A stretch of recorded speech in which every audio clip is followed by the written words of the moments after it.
Ang lulutuin naman natin ngayon guys, chicken buffalo sandwich. Ito ang mga rekado niya guys, mga sangkap, mozzarella cheese, asin, salt to taste, isang kutsaritang paminta, isang kutsaritang garlic powder, isang kutsaritang ginger powder, konting chicken flakes or chicken powder, isang kutsarang paprika,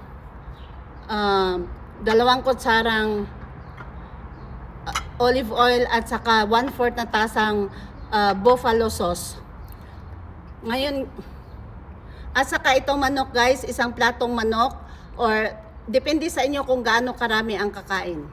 Ngayon guys, ilagay natin ang mga rekado, asin, paminta, garlic powder, ginger powder,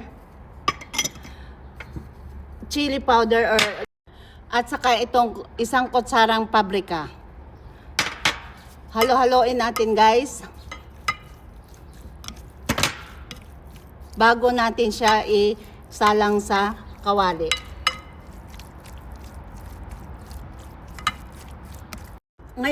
Ngayon guys, ilagay na natin dito guys. Igisa na natin guys. Haluin natin para hindi dumikit sa kawali. Halo-haloin natin hanggang lumabas yung juicy niya guys.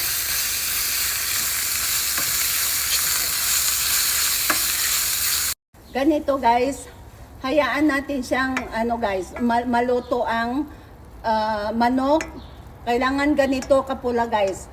Kung kulang sa paningin ninyo ang paprika, dagdagan ninyo ng paprika.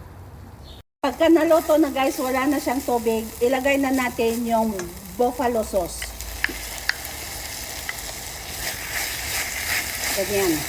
Pagkatapos yan guys, agad-agad patayin ang apoy.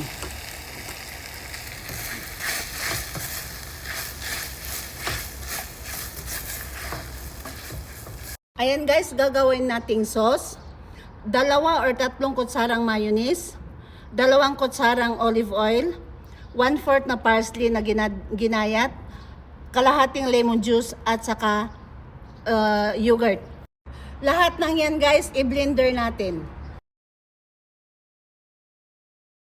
Lagyan natin ng mantika ang paglutuan guys. Ilagay natin ang tortilla. Lagyan siya ng mozzarella cheese at saka manok. Ipaibabaw natin ang manok.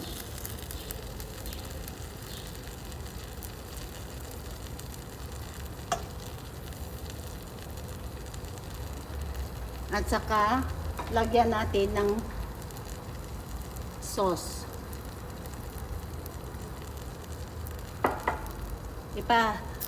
I-ano natin guys. Itupi natin guys.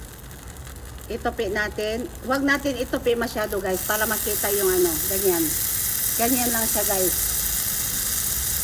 Pagkatapos baliktarin natin guys para magiging crunchy. Ipaibabaw natin ang manok.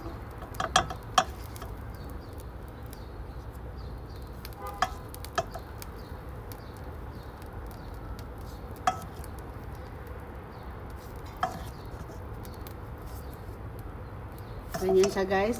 Lagyan natin siya ng sauce.